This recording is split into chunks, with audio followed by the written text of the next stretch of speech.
और देहरादून में सचिवालय में हुई धामी सरकार की कैबिनेट बैठक में कुल 6 प्रस्तावों को मंजूरी मिली है। बोनस एक्ट 1965 को राज्य में फिर से लागू किया गया है। अब श्रमिकों को बोनस देना अनिवार्य होगा, भले ही कंपनी को मुनाफा हो या नहीं। ईएसआई में 6 वरिष्ठ चिकित्सक समेत 94 पदों का सृजन किया गया है। एनटीएफ के लिए डीएसपी समेत 22 पद स्वीकृत किए गए हैं। कारागार विभाग को लेकर कैबिनेट बैठक में बड़ा फैसला लिया गया है। हैबिचुअल ऑफेंडर एक्ट के तहत आदतन अपराधियों को परिभाषित किया जाएगा। वन विभाग में शेष 589 श्रमिकों को भी न्यूनतम वेतनमान मिलेगा और प्रधानमंत्री सूक्ष्म खाद्य योजना के साथ साथ सीएम सूक्ष्म खाद्य योजना चलेगी। दोनों योजनाओं की सब्सिडी जारी रहेगी।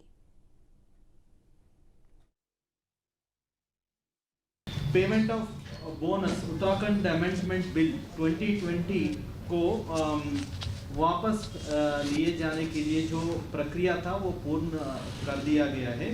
बोनस एक्ट के मुताबिक अगर सरप्लस हो या सरप्लस ना भी हो, बोनस देना ही देना है। ये 1965 का बोनस एक्ट कहता है।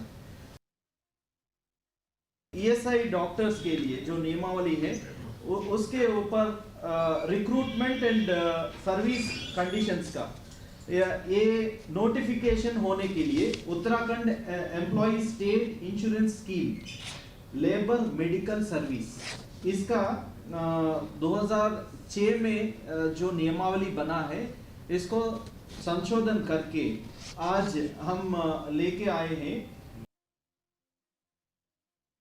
आज माननीय मंत्रिमंडल द्वारा ये सहमति दी गई है कि एंटी नारकोटिक्स टास्क फोर्स के 22 पद इसमें सृजित किए जाएं।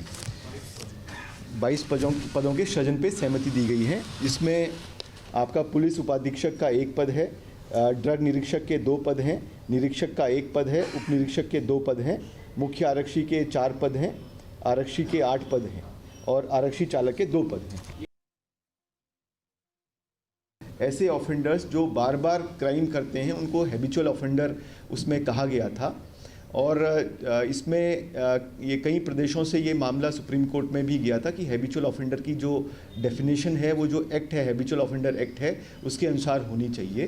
तो आज माननीय मंत्रिमंडल द्वारा ये संशोधन करने पे अपनी सहमति दी गई है कि हैबिचुअल ऑफेंडर की जो डेफिनेशन है, जो पूर्व का हमारा हैबिचुअल ऑफेंडर एक्ट है, उसके अनुसार ही इसको कर दिया जाए।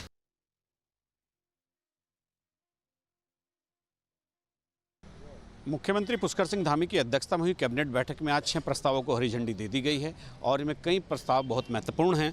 और जैसे एक बोनस एक्ट यानी 2 प्रस्ताव श्रम विभाग से आए हैं, जिसमें 1965 का जो बोनस एक्ट है, कोरोना के समय उसको होल्ड कर दिया गया था, क्योंकि उस समय औद्योगिक इकाइयों की स्थिति ऐसी नहीं थी कि वो अपने श्रमिकों को बोनस की राशि दे सके। लेकिन इसके बाद ये प्रपोजल फिर सेंटर को भेजा, सेंटर ने स्वीकार कर लिया।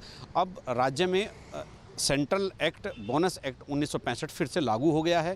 किसी कंपनी को मुनाफा हो या ना हो, अब श्रमिकों को बोनस की राशि जरूर दी जाएगी। और दूसरा, श्रम विभाग का ये एक प्रस्ताव था, ईएसआई में 6 वरिष्ठ चिकित्सक समेत 94 पदों का सृजन किया गया है। इससे जो श्रमिक वर्ग है, जो श्रमिक कम्युनिटी है, जहाँ जहाँ काम करती है, वहाँ पर एक्सपर्ट जो डॉक्टर हैं और जो मेडिकल स्टाफ है, उनकी पूर्ति के लिए ये 94 पदों का सृजन किया गया है। पिछले साल 2025 में एक कैबिनेट में एंटी नारकोटिक्स टास्क फोर्स का गठन किया गया था। नारकोटिक टास्क फोर्स ये जो मादक द्रव्यों की तस्करी है उनको रोकने के लिए की गई थी। इसमें आज की कैबिनेट में डीएसपी समेत 22 पदों का सृजन कर दिया गया है, चूँकि पुलिस विभाग लगातार पदों की मांग कर रहा था। इसी के साथ ही जो हैबिचुअल ऑफेंडर एक्ट है, उसको जो आदतन अपराधी होते हैं उनको डिफाइन करने के लिए एक कारागार विभाग का एक प्रस्ताव था, उसको भी कैबिनेट ने मंजूरी दे दी है। वन विभाग में अभी तक 589 श्रमिक ऐसे थे जिनको न्यूनतम वेतनमान नहीं मिल रहा था। कैबिनेट की मंजूरी के बाद अब वो भी न्यूनतम वेतनमान के हकदार हो गए, उनको भी ये वेतन मिलना शुरू हो जाएगा। इसी के साथ ही जो प्रधानमंत्री सूक्ष्म खाद्य योजना है, उस पर सब्सिडी सेंटर से मिलती है।